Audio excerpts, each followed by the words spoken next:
can't keep my hands out of it though. Look, you know, like I can't keep my hands out of my hair. I don't know how people be telling you not to touch your hair when it's locking. Like, how can you not? It's freaking insane.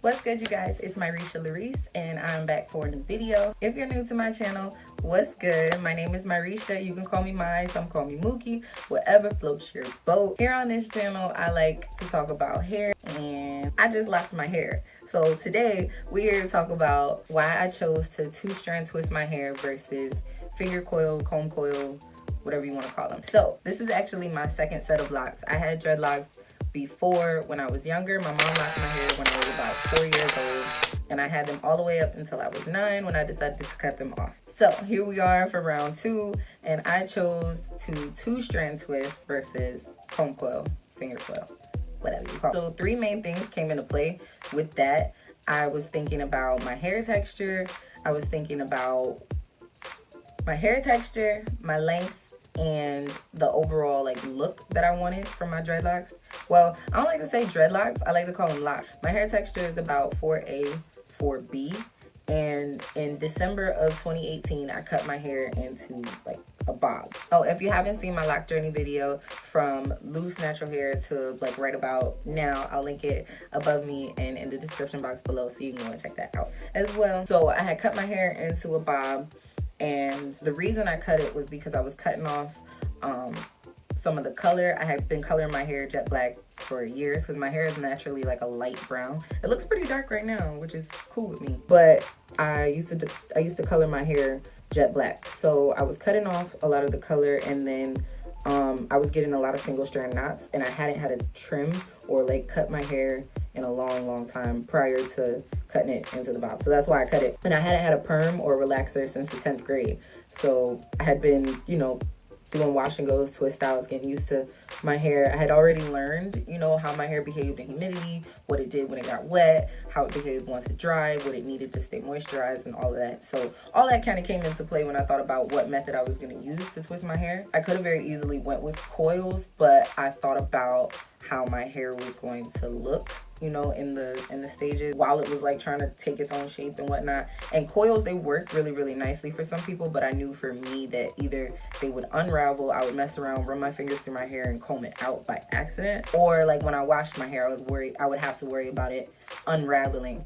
So I chose to 2-strand twist for that reason, and because I knew that I could count on my hair being not completely stretched, but I could count on it to hold some of the length for longer. So 2-strand twist has always been my go-to though. I've started other people's locks and I always just choose 2-strand twist simply because depending on the hair texture, you don't really have to worry about it unraveling too much. And then the next thing that I thought about was the length of my hair. So obviously when you lock your hair, the process of locking is your hair just matting. All the shed hair that you would normally lose if your hair was loose and it wasn't intertwined on itself,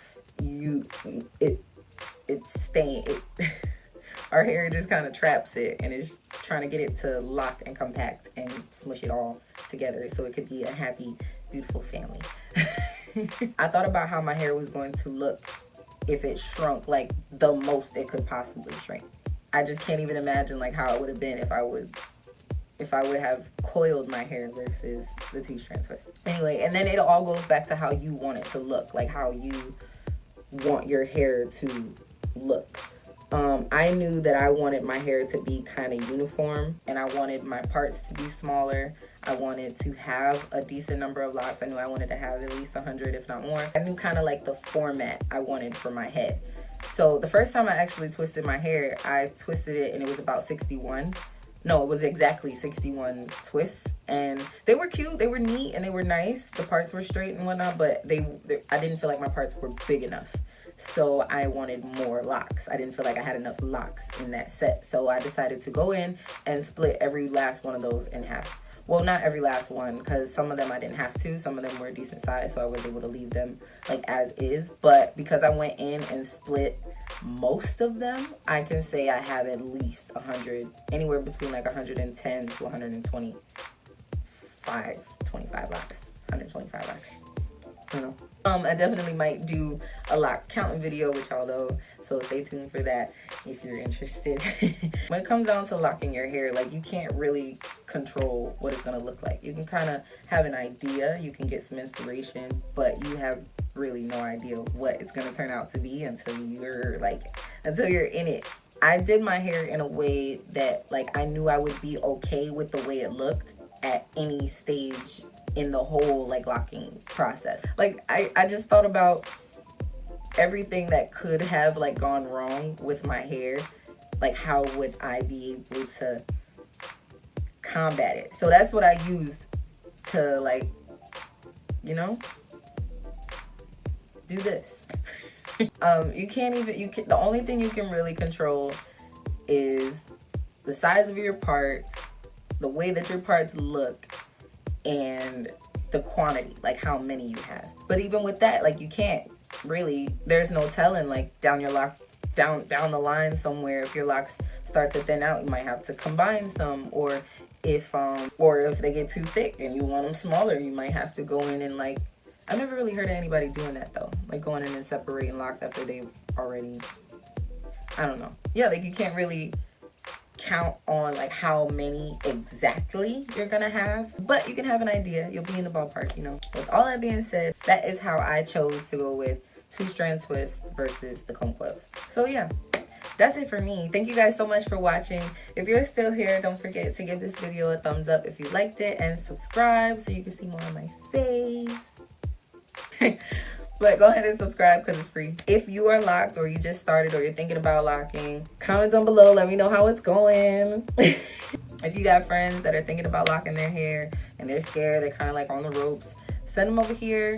I'll get them right for you. You know what I'm saying? I'll have them join the lock family. Because it's a beautiful thing. Like, look what hair can do, bro. It's amazing. Thank you again for being here, and I'll catch y'all in my next one. Bye.